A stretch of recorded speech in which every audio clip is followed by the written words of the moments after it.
Okay, I'm ready. I have my When Predacons Ruled the Earth shirt on.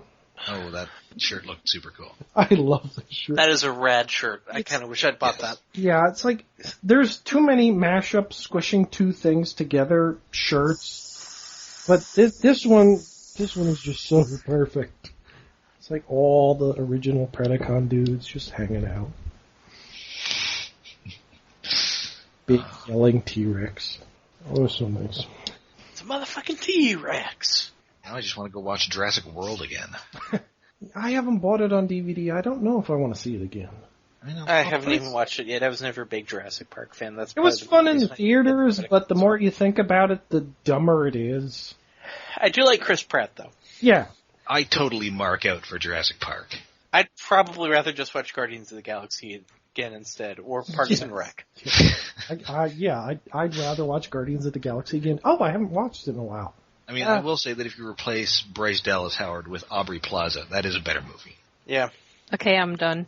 Although, I'd genuinely prefer, I'd pay cinema prices for an episode of Jurassic Parks and Rec. Oh man, you know that Jerry is getting eaten by a Dilophosaurus. I mean, Newman basically is the Jerry of that first movie. Or Nedry, but Wayne Knight, Newman. Newman. Yeah. You know what I'm talking about. Anyway, so we all ready to go? Yes, Dodson. Dodson is here. Dodson. We got Dodson here. See, nobody cares. Okay. Hello, and welcome to Stasis Pod, the Beast Wars podcast. I'm Rob. I'm Jen. I'm Alex. And I'm David.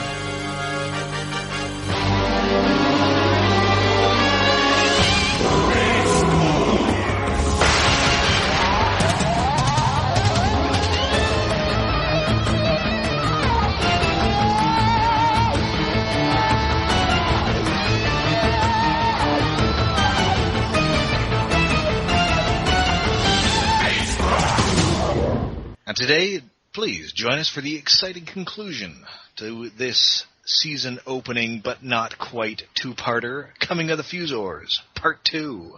It's pretty exciting. It's kind of the three-parter of the opening, sort of. It is kind of a three-part. I mean, the first part is, To sell toys. Part 6 of the season 1 finale.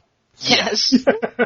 It kind of is. I mean, it's all happening within, 2 days, maybe. Yeah, this has been an eventful weekend for the Maximals. Yeah. This has been a pretty big weekend. So I guess this is the Sunday of that weekend. We've had an awfully big party, and we're paying the consequences. Yeah. Rhinox is so hungover that he can't be woken up without risking dying. They've busted up the planet. They accidentally set their section of the planet on fire. We're pretty sure, a couple of guys died. Oh god, they really did annoy the neighbors and they blew up the planet. Oh, man, we lost a couple of guys in lava. This is the most epic party ever. Just a couple guys just drunkenly fell into the lava. Oh, this is just like that wedding I went to in Quebec City. This episode may end with Rattrap puking up wedding buffet poutine. Oh, not Seafood Louis? Mainframe is a Canadian studio. Yeah. Anyway, we have the usual last time. Enough of my horrifying personal life. Let's get back to the horrifying situation the Maximals are in that they are vastly outnumbered.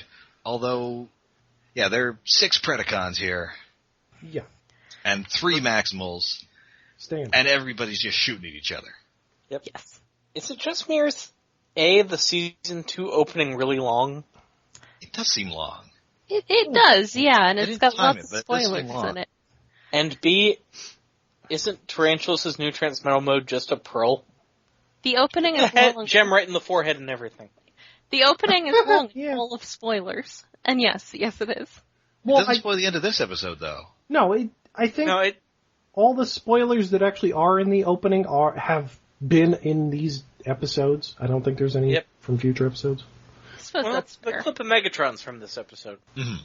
Yeah. Anyway, to demonstrate how thoroughly they're outgunned, Cheetor is initially suggested to take to the air, but to demonstrate how bad an idea that is, they huck a rock up into the air. It is blasted by lasers and falls down as a teensy pebble, at which point everybody's eyes bug out in shock. Which is a good gag. It is a good gag. That's a good gag, yeah. I'm pretty sure that's an actual Looney Tunes gag. I think that's it might. That's not the very opening of the episode. We also get, like, the Old West opening to conclude the Old West closing, which is kind of confusing because they didn't actually include any of the Old West music or Old West visuals in the recap. No. It would have been nice if they'd actually had the last time in sepia-tone, but That would have been great. And if the narration was Colin Murdoch doing his Quick Strike voice. Yep. Oh. Last time on these here Beast Wars. And then we get a super low frame rate explosion jump. Oh yeah, another bass blow. Bad. Yeah, it just looks odd. The frame rate's off. Yeah. It looks like they ran out of time to finish up the episode and we're like, okay, we can animate this slow-mo sequence on 4s. Yeah. They didn't quite master explosions until Beast Machines, really. Yeah. They didn't even really master it in Beast Machines. Beast Machines' explosions were always too spherical. They're stylish. Yes. It just seems worse from the first season because of the frame rate oddity. It's nicely set. The framing is good. The execution is off. They just ramped down the frame rate for some reason. It looks really bad. Yeah. Oh, Yes. If they hadn't, it would look great. And when the little tiny what's left of the rock pebble lands, they all do this weird bug eye expression where their eyes become points that look at the little rock. Yes. Yes. It's pretty funny. It looks odd. I mean, it looks odd, but Looks odd. I think I laughed. It's just weird to have Dinobot doing that. Yeah. It's realistic looking robots doing a exaggerated visual gag. Yeah, it's gonna look a little odd, but the point is gotten. Anyway, so yeah, we've got the whole Predacon force there. You've got Megatron, Tarantulas, Waspinator, Inferno, plus the new Fuzors, and then reinforcements arrive in the form of Tarantulas and Waspinator. Yeah, that seemed odd. I was confused by that in that I thought maybe Waspinator wasn't here because I remember seeing Tarantulas there. Maybe I just didn't count. They're all there, and then those two guys come for a second time. I don't want to hear about Tarantulas coming for a second time in the context. Well, too of bad, these episodes. because he's going to be creepy in this episode. So Yeah. But also somebody's going to drop a big rock on him, so... Yeah. that Also, doesn't- Megatron gives Silverbolt his second final warning for insubordination. Yes, because he's like, well, hey, we were clearly outgunning these Maximals. We should let him surrender. Oh, Megatron's not having any of that kind of talk. Oh, no. And he denigrates Silverbolt for being a Fuzor, because again, Megatron got mailed a copy of Hasbro's 1997 Toy Fair catalog. I think this is the first and only time they ever used Fuzor on the show. Possibly. I'll have to We'll pay keep an attention eye out to if that. it ever shows up again, but I'm not expecting it to show up again. Yeah, we'll talk about this later in the episode. The Fuzors were a whole subline of the 1997 toy line. Yeah. Yes. Do we see Rhinox's spirit quest at the beginning, or does that show up a little bit later? It's a little bit later. Yeah, but we do see pink energy coming out, and Megatron also sees it. Yep. Ah, yes. So he's figured out that, they're trying to keep us from the base, and this pink energy thing. Cotton candy machine? I don't know. But he wants it. Whatever it is, if they're trying to keep him away from it, he needs to go mess it up. He's like a cat. Oh, I know, it's just sugar, and it's bad for me, but so delicious. I'm not supposed to have it, so I need to go mess it up. I mean, how many times am I going to go to the fair? And Quick Strike proves himself once again to be incredibly sadistic. After Silverbolt gets chewed out for insubordination, he pipes up as having an objection to Megatron's plan, but that objection is, do we have to kill them quickly? I'd like to savor their suffering instead. He wants to slowly torture him, and Megatron likes that idea. Yeah, I think Quick Strike would have been a pretty messed up Maximal. Yeah. Well, Yeah. it's more that he's being encouraged in his vindictiveness because of the other Predacons. Maybe he was stored next to Protoform X. Yeah, maybe there was Some like of that evil bled out of him. maybe there was like the bad section of the hold. Or he got on the wrong transport. It's like, oh, this isn't the one I'm supposed to be on. Yeah. I'm gonna go. Well, they got their baggage mixed up at the airport. Anyway, so yeah, the Waspman and Silverbolt are now headed for the Axelon, so Cheetor has to get to the air after an amusing running start, courtesy of Rattrap's boot in his ass. Yes. Yep. He does. He kicks him into the air so that he can have his running start to fly off. And meanwhile, Rattrap's got to go to vehicle mode, and Dinobot's got to go with him, atop him. Oh, yes. So weird and demeaning and It is, Dinobot as Dinobot says, hurt. the vilest ride of his life, which I find inordinately amusing. yeah, So great. it's just the looks between them as Rattrap is not literally, but effectively saying, "Ride me, Dinobot." Yes. There's a lot of creepy stuff in these. This Dinobot episode and the last just- episode. He literally shudders at this idea. It's a Like, great Dinobot shot. hates this, but if there's one thing I love in Transformers, it's Transformers in robot mode riding other Transformers in vehicle mode. Yes. Yes. Yeah, it's pretty great. One of the few things the original Transformers, the movie, got totally right. Yeah, there's few things as good as Galvatron shaking his fist at somebody while riding in Cyclonus. Yes. The Junkions. Yeah. Oh, the yeah, Junkions are perfect. The best use of riding. And meanwhile, Rhinox is super high. He's on his hippie vision quest to find the Allspark and stuff. Well, going to the other side of the Matrix. Like, his disembodied head is traveling through space. I'm just imagining Richard Newman saying auto lines from The Simpsons. Dude, my hands can touch anything but themselves. Yeah. Oh. This whole thing was actually just some massive, elaborate smoking chamber, and that tank that Megatron is seeing coming up from it is actually just the smoke. Yep. And meanwhile, Tarantulas is cussing at Blackarachnia while Blackarachnia searches through Megatron's closet. Oh yeah, he calls her witch. He hasn't done that before, has he? I think Yes, he I did. called her a witch at the end of Spider's game. Oh, okay. It Oh, just, did he? Yes. Yes. That's not the word he's thinking of. I know, but it's in some way it's almost worse the way he delivers it. Yeah. I mean, Also, it does do Transformers have imply, a word for that? They don't really use magic. it does imply a intentional evil that the other word does not. Yes. It's also, Transformers know what magic is. They went back in time and fought a wizard. This is true. They sent a Quintesson criminal to a world where he became a wizard. Okay, that is true. There's been a lot of, there were some weird episodes. There's been rumors of encounters with magic before, so which... Starscream met Merlin and his head is right there. yes. So that's a very fair point. Is going through a closet, kind of Megatron's looking for stuff. And she pulls out the head of Starscream, well, the statue of a head of Starscream. A seeker, at least. That showed up in a previous episode on his shelf. And there's a couple trophies there's a model plane, the watch that we mentioned in last episode. Yes. It's Like a regular Yes. pocket watch. There's a helicopter in there. Yeah. There's rubber ducky. There's a surfboard. There's a wine glass. There's these spiked balls, which may be maces, it's hard to tell, but the rubber ducky has appeared.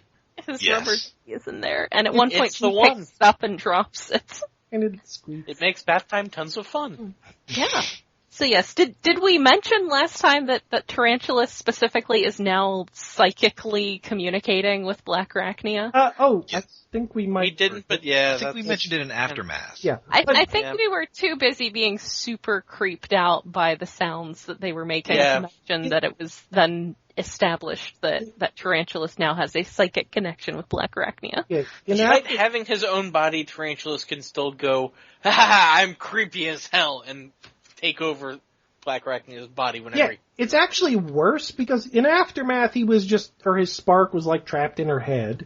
And then last episode, he got out into his body and he was just sort of taunting her. I'm not sure if the psychic link was there, but now they can talk from like the other side of the planet without using radio communication because he's sort of still in her head, and that's creepy as crap. And the fact that he can actually control her a little is even weirder. Yeah. Messed up.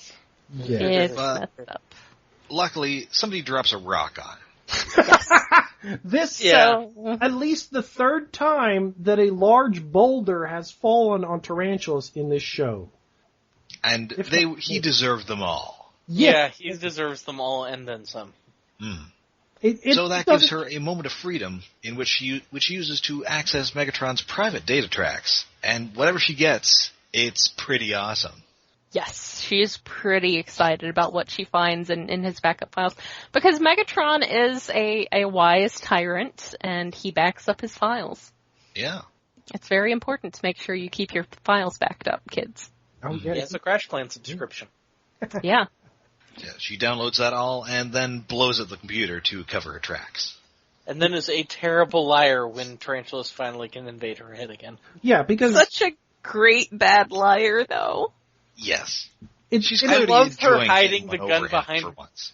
Yes. I love her hiding the gun behind her back even though there's nobody there to watch her. Yes. Yeah, it's like, at least there's a limitation to what Tarantulas can do to her, because he can basically see what she's doing now, and control her to a limited degree, but he can't, like, delve into her memories. Yes. He can communicate with her, but he can't control, he can't, he can't read her so much.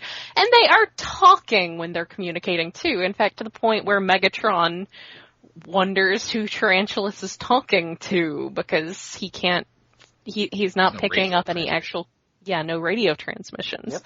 So they actually have to apparently talk to each other out loud, which is interesting. I mean, that's certainly, relevant to a TV show where you're watching these characters in different places, but that's an interesting note. Yep. Meanwhile, Silverbolt, Inferno and Megatron crash into each other and swap heads, and it's weird. Oh, that was really such a strange sight gag. Wait. Meanwhile, Waspinator and Silverbolt are off together, and Waspinator, as usual, insists that he gets to be the one in charge for once. Yes. And Silverbolt is entirely okay with that. Oh, and that freaks Waspinator out. It's so adorable that, wait, Waspinator at command. Yes, you are. Wait, what? What? You can't tell me. You're not telling me I am in command. I am in command. Wait, what? It's just Waspinator's brain has been so abused by all the other Predacons that someone willingly following his orders, it just breaks him. Yes. Poor guy. And then he gets shot down by Cheetor. Aw, that's embarrassing.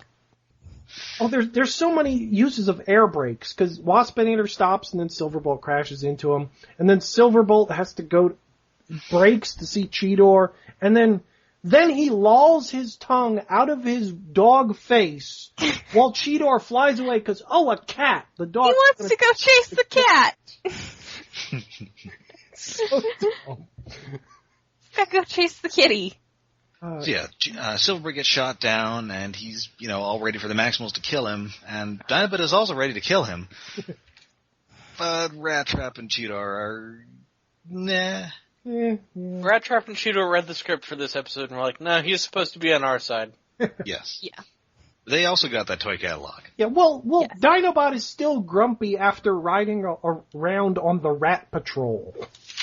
Aw, so great. So undignified. The only thing that makes a Transformer riding another Transformer better is a Transformer riding another Transformer with a mounted gun emplacement. A mounted gun emplacement that is unfortunately really, really phallic. I was thinking a Transformer riding another Transformer who is notably smaller than them. That too. Oh, it's great. It's like a clown car go-kart kind of thing. It's like if Cyclonus was riding Tailgate. Oh wait, that happens. Yes. Only in my fan fiction, though. Yes. So good. Anyway, so yeah, they take him to the CR chamber. Rhinox is finished being super high. He tells the Rattrap that he was where all are one. Yeah, there's... Why exactly do they put Silverbolt in the CR chamber? Well, because he was in a battle. Join the Maximals. And he was in a fight, so he was probably a little beat up. Yeah, but... And I guess they can kind of tell that he seems to be an okay guy. And I like that every time Silverbolt, gets grabbed by Megatron, or he falls out of the sky or runs into anyone, there's always this flurry of feathers. That is great. Oh, and Silverbolt shedding feathers all over the place. And Silverbolt makes the best faces in robot mode. Yes, because he's got that slightly doggy face. And big expressive eyes, and... He's kind of half dog, half knight. He has a really good head design. Yeah. I'm so glad that he's here now. Yes. Oh, I missed him. But it's like a rescue dog. Credit throughout this episode and the last episode, they've done a good job of giving everyone a little bit of battle damage, too. Yes. Yeah, well... Everyone looks like they've been through hell. We'll get to that in a bit, but, Silverbolt doesn't really look that damaged. It just seems odd to me that they would throw him in the CR chamber and not, lock him in a brig, because it's not like he's dying. He's just, injured. And there's some really weird, Cloud It's a weird Kitty, choice, yeah. Cloud Kitty, and why do they call Silverbolt Bowser Boy? Well, because that's sort of a name for a dog. That's a dog name. It is? Bowser. I always think Super Mario Brothers. Well, that too. Bowser. Or I think Sha-Na-Na. How old are you? Good Lord. I am old. I'm pretty old and I think of dogs. Anyway, so, Rhinox is, he's done, so he's going to join in the fight, and they've just got to go out there and fight until whatever it is Rhinox was doing finishes. Yeah, so they go outside, and we have a commercial break missile barrage. Oh, yeah, sudden cliffhanger. I was surprised that the episode didn't cut here and go to Coming of the Fuzors Part 3. I'd be fine with that if it was the whole episode, but yeah. I also love how inspirational Rhinox is here, even though they're probably going out there to die. Yeah. Yes. Yep. Rhinox is we're probably going to die, but sometimes miracles happen. He's becoming more fatalistic as the show goes along. Also, when Rattrap goes in there, Rhinox has, a little explosion when whatever is going on finishes. It's that doesn't seem good. And Rattrap just goes about his business. Yep. Rattrap, don't interrupt Rhinox's tantric thing. Yeah. It's don't worry, Rhinox is just exploding over there. And as soon as we come back, go ahead. Yeah, the shields fall and the Maximals get shot to hell. And there's more slow-mo jitteriness, which is where I noted it, because it's so bad. Yeah. The shield falling is such a cool effect, and then it's followed up by the slow motion on just whatever the thing is that's following Rhinox's ion trail and then popping out of the blank stasis pod, and then looking like a monkey that is also a Frankenstein that is walking out of the thing, and then... Oh, it's Optimus. Yeah, it's awful. And also Dinobot gets shot in the junk. I feel I have to point that out. Yes. It's awful atmospheric and creepy and spooky the way Optimus wakes up. It's presented in a way which really seems kind of foreboding. Yeah, it's very Frankenstein-y. Also, I would like to say that this whole thing with Rhinox going and retrieving Optimus's spark just makes me ship them harder. Yes. Oh, yeah. That's my second favorite Beast Wars ship now. Yeah, he misses him so much he will go through the Matrix and out the other side to bring him back. I mean, that's on the level of in the Teen Titans comic when Tim Drake was cloning Superboy because Superboy was gone. It's pretty hardcore. That's pretty serious business there. That sounds creepier though. That'd be like if Rhinox made a Optimus Primal doll out of, like, potatoes or something. I feel like if he deliberately turned the blank into what he thought a Transmetal Optimus would look like before hitting upon the idea of, I can try to go into the Matrix to bring him back. There's that, too. Yeah, I'm gonna go save his soul, not recreate his body. Yes. Anyway, and then we have the dawn of the awesome sunrise pose. Yep. Uh-huh. Oh my god, that looks great. With the Predacons just silhouetted against the rising sun. And they get shadows. They look so badass. And then by comparison, you've got Rhinox, who's had his chest just caved in through and through. I'm pretty sure you can giant hole in see his torso. through. Yeah, he's got a hole in his torso. You can all the see way through down. him. That's gross. And then Dinobot's Dinobot arm lost an falls off. arm. Oof. It's bad. They're in bad shape. They're all gonna die. Yep. Oh. But no, here's Optimus. Yay! Now he does get a badass introductory episode here. They go back to just playing up the Western elements as much as possible. Yes. The cavalry has arrived. You know, there's a gunslinging scene. Oh yeah, wait. Oh yeah. When is when's the part where there's like a lot of close-ups of their faces cutting between each other? That's very spaghetti Western. When they're doing the sort of gunfighting scene. Oh, okay. Yes. Yeah, where A lot of narrowing Optimus eyes. and Inferno are trying to draw on each other. And Tarantula spins his pizza cutter the way one might spin a revolver chamber. Yes. Yeah. Oh, so good. I love that pizza cutter. But yeah, the holy smoking monkey guns. Primal. Yes, but that is not an intended feature of the toy, but it can totally do that. Ah. The thing with the over-the-shoulder weapons rack thing. Yeah. That is so awesome, that gun emplacement mode. Yes. It just looks so weird and so toyetic to me. And speaking of weird things, we also see his beast vehicle mode here, which is a gorilla on a flying surfboard. He's a sky surfing monkey. Yes. Oh, yeah. Member of the Sky Surfer Strike Force. Apparently. And Megatron just has to point out that flight is no longer Optimus's advantage. And then Because he has he's now a his vertical jet. takeoff and T-Rex. Yes, he's a VTOL T-Rex. Because reasons. VTROL. Yes. Vertical takeoff and king. Why? Why? So yeah, Primal easily beats up the rest of the Predacons, but Megatron's got to beat him, and it's hello and goodbye, Transmetal Optimus Primal, because again, he's got that toy catalog. Yeah. Yep. Although to be fair, Inferno takes out most of the Predacons. Well, Yeah. yes. Which, I actually had to rewind. It's like, wait, did he do that intentionally? Oh, no. Primal just ducked at the right exact second, and Inferno is just a bad aim. Yeah.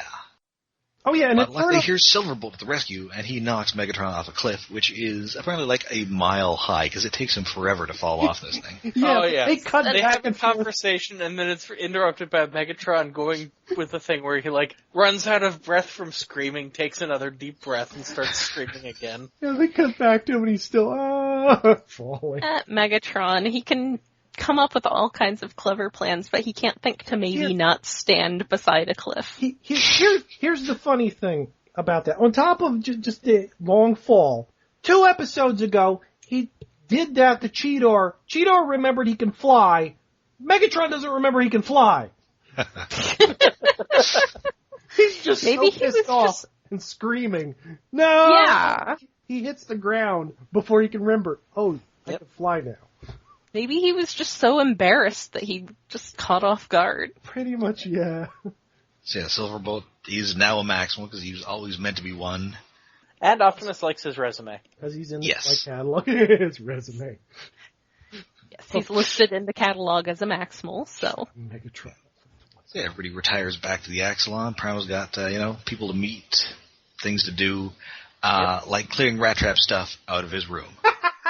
Oh, Rattrap, why? Well, he was dead, and he had the best room. Listen, he asked about that in other voices. Yeah. Yeah, then he said no. Oh, yeah, he did. Well, he said he intended to come back, but he didn't, Yeah, so, so- nobody else is using it. And Primal, and Rattrap was kind of in charge, so, it's only fair that he gets what I assume is the big room. Yeah, sorry. It did seem to be a pretty nice room the one time we saw it. It's got like a balcony. Yeah. I'm mostly surprised by Dinobot being the one most offended by that. That's dishonorable, I guess. It is. I mean, it's pretty dishonorable. It's one thing to challenge a guy to a fight to the death, but, taking his stuff... Yeah. Taking his room. Take his stuff. He just moved his stuff into banker's boxes and put it in the corner and moved his stuff in. Yeah. He's probably using the same furniture, and he's a rat. You're dry cleaning that upholstery.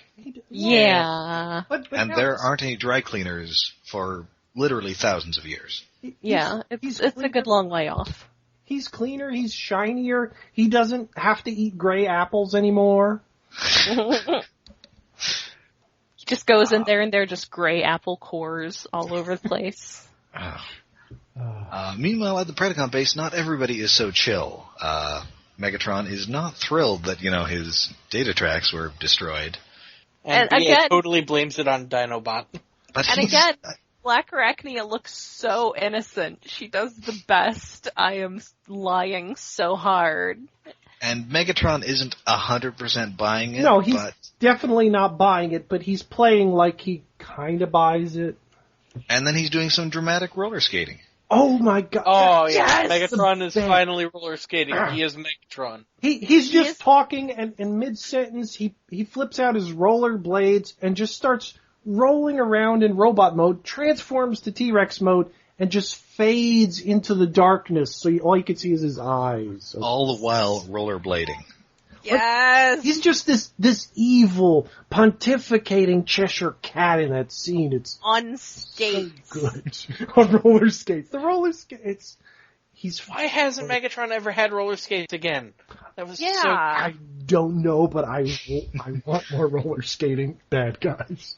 He's got a brand new pair of roller skates, and you've got a brand new key to Vector Sigma.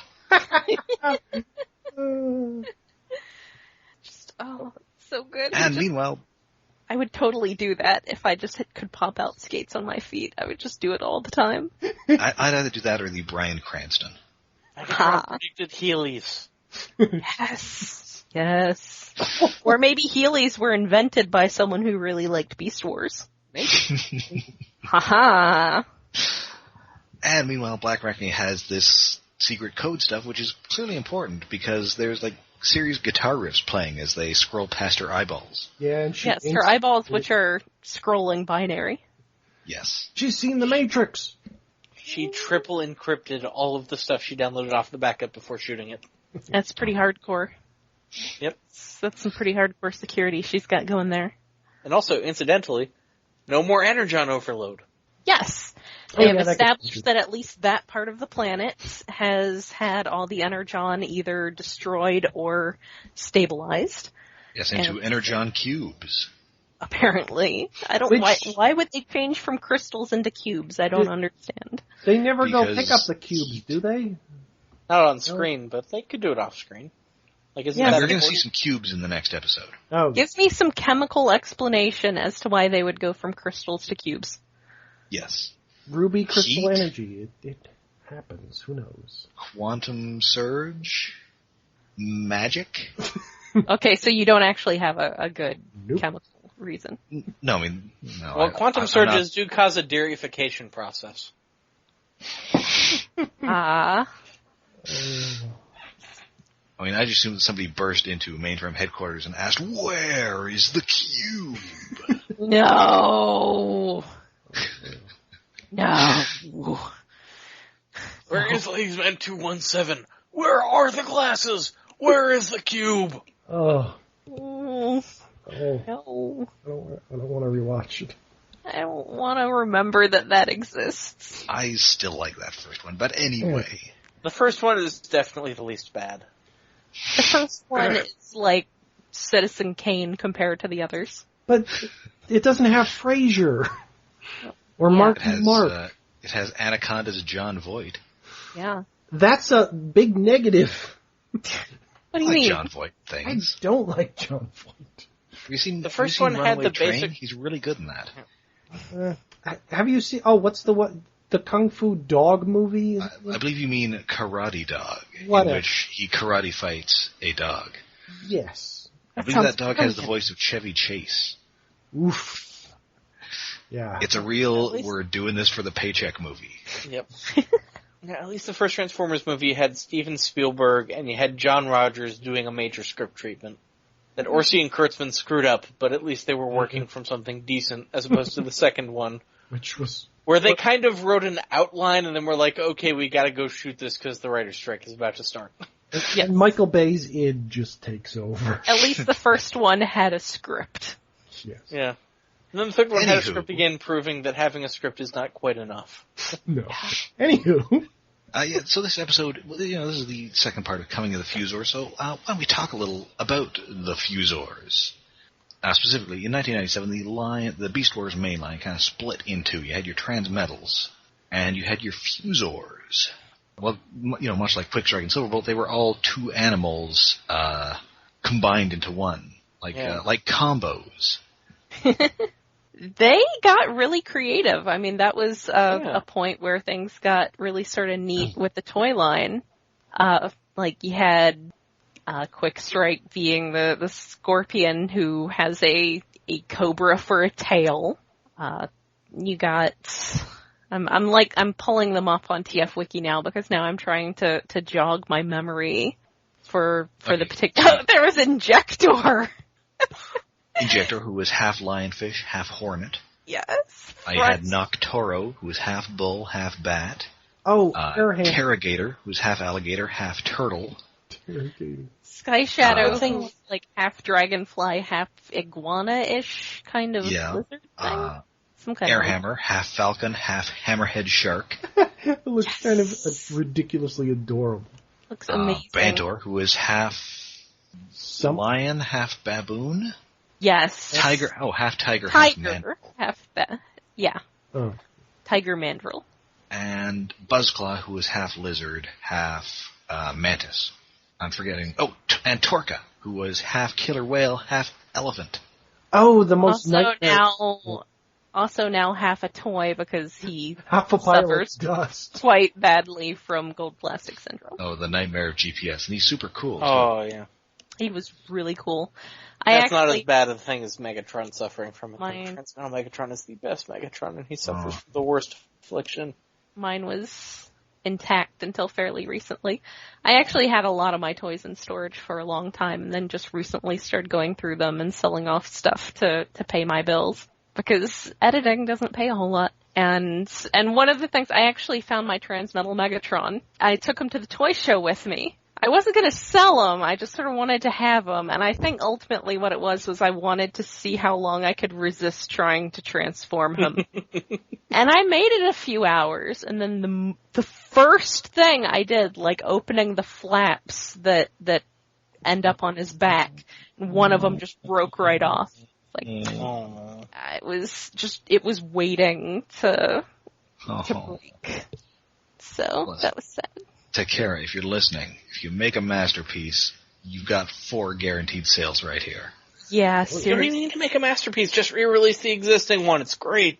Yeah, just re-release the existing one. I would like it if you could rotate his fan so he could fly in robot mode. Yeah, okay, I would pay an extra $5 for that. Yeah. Add one small hinge. That's all we ask. Re-release and don't make it out of gold plastic. Or make it out of the new... Haven't they pretty much stabilized the gold plastic? They've come up with a new formulation that doesn't have the same problems. Okay. Was that used in that Linkin Park Generation 2 slingshot? That Linkin Park sound wave that was just entirely hideous gold plastic? Wow. I kind of hope that one does suffer from that, because that one doesn't deserve to last. It doesn't deserve to live. Anyway, wait, was it before, after, or during them making the Fuzor toys that they started making Animorphs toys? That happened during Beast Machines. That was a couple years later. Oh, okay.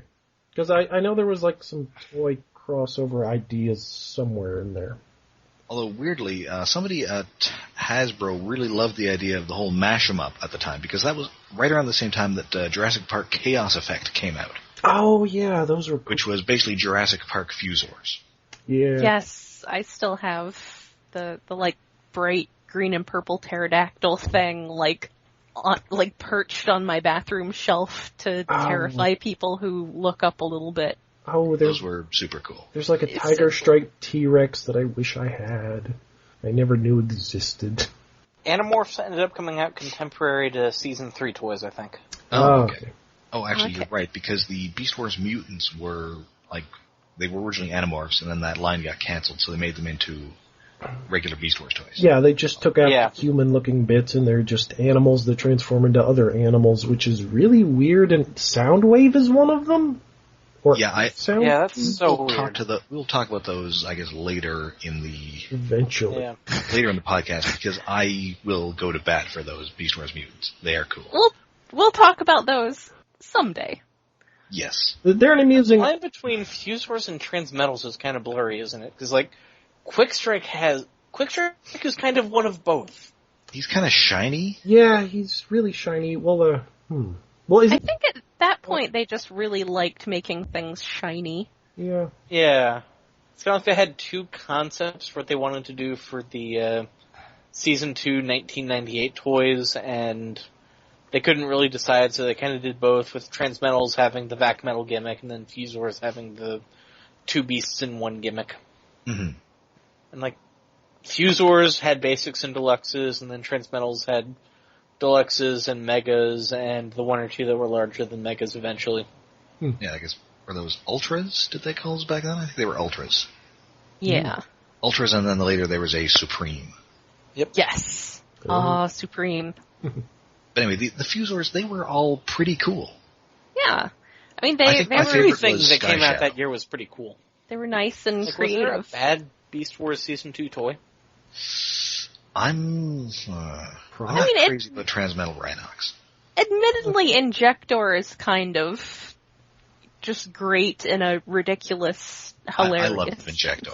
He's got a lot of personality.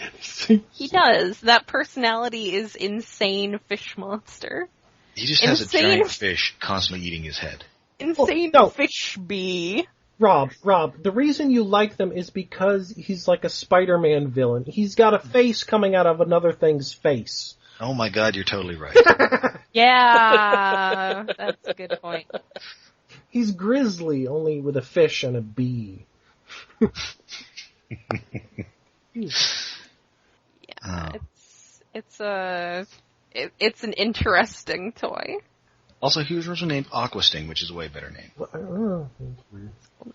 The Fuzors, the whole idea kind of feels like a D&D idea. Okay, we need a new monster. Let's mash two things together and have somebody draw it. Only they turn into like owls and also like bears. Yeah, they're owl bears. Why isn't there an owl bear Fuzor?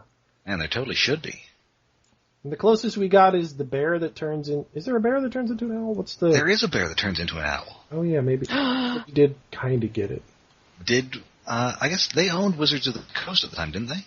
They did not own Wizards of the Coast until 1999. Oh, okay. So I guess they would have right around the same time that Icebird was coming out. Who is the owl who is a bird.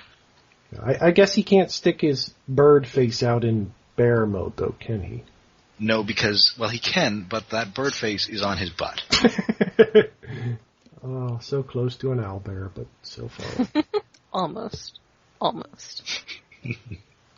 a horrible, horrible owlbear. So messed up. Oh god, Hasbro only bought Wizards of the Coast because they really, I guess not only because they'd been interested since 1994, but what got them to push the button was really wanting the Pokemon trading card game. Well, that'd make them a lot of money at the time. Yep. Presumably it still makes some money, considering it's still active, chugging along. being made.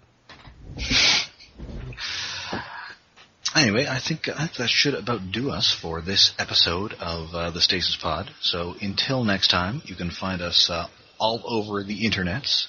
We are on Twitter at @StasisPod. We're on Facebook at facebook.com/StasisPod. And we're on Tumblr at stasispod.tumblr.com. And our RSS feed is hosted by iaconunderground.net. And if you'd like to get us on iTunes, we're also there. You can rate and review us there. We would appreciate it. And, we'd also like to hear from you. So write into the Maxim mailbag at stasispodcast @gmail.com. We'll read your letter on the air, and maybe we'll make fun of you. Who knows? We probably won't. Probably not. Maybe I'll promise you some kind of porn fic. She might also do that. Is there anything in the Maxim mailbag this week? No, sadly. No, unfortunately, there's just a bunch of model airplanes and Starscream heads. And a rubber ducky.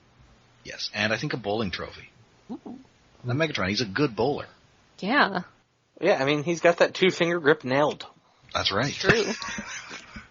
Oh, and with the roller skates, he could just glide. Oh man, roller bowling? Is that a thing? No, you'd die. It's not just that you'd die, you'd foul constantly. Yeah, you'd cross the line way too easily. And you'd go head first right into that pin restacking thing. I'm pretty sure that would kill you. You'd have to let it go from further away and then just sort of skate sideways. And hope no one's in the next lane. And then you'd be scuffing up those lanes all the time. That's roller bowling, not a good idea. I mean... Also, I'm imagining Megatron's bowling trophy just coming from getting pissed off at the thing and just blasting it. And then Blackarachnia just going, okay, you win. Or more likely he shoots Tarantulas' pins so Tarantulas can't hit his pins. So no matter what Megatron does, he wins. Anyhow. So until next time when we will attempt to untangle Tangled Web, I'm Rob. I'm Jen. I'm Alex. And I'm David. David happens. Yes. Sorry. David knows. David knows.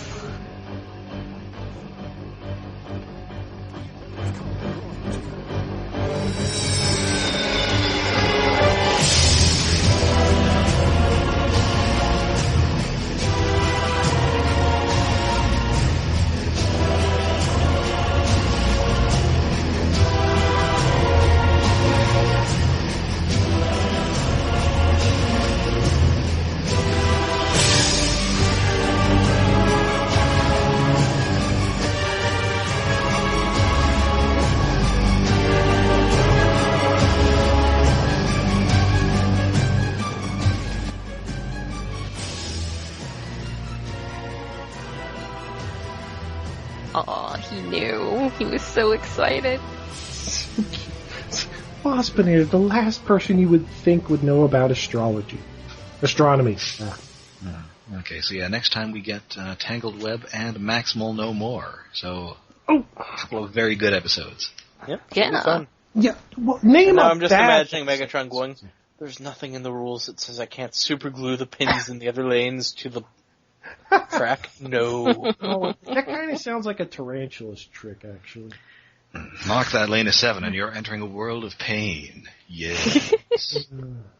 This isn't Iacon, Smokey. There are rules. Rampage was really excited about bumper bowling until he found out it didn't involve a mini-bot. Okay, I get juice. Be back in a bit. I've been really underwhelmed by Combiner Wars, so Combiner Wars Predacons is equally underwhelming. Underwhelming exclusives made from underwhelming toys. Yeah, I don't even care about this. I got everything I wanted from it in the first and second waves, so. You and your aerial bots. If I cared more about the aerial bots, I would have been super excited for that first wave, but G2 Slingshot is like the only aerial bot I care about. No. Anyway, I finally found the Protectobot limbs on the weekend, so I'm actually pretty jazzed about Combiner Wars right now. I've had Hotspot and Groove for months. It's just been a torso. Now I can make a big guy. I'm unreasonably excited.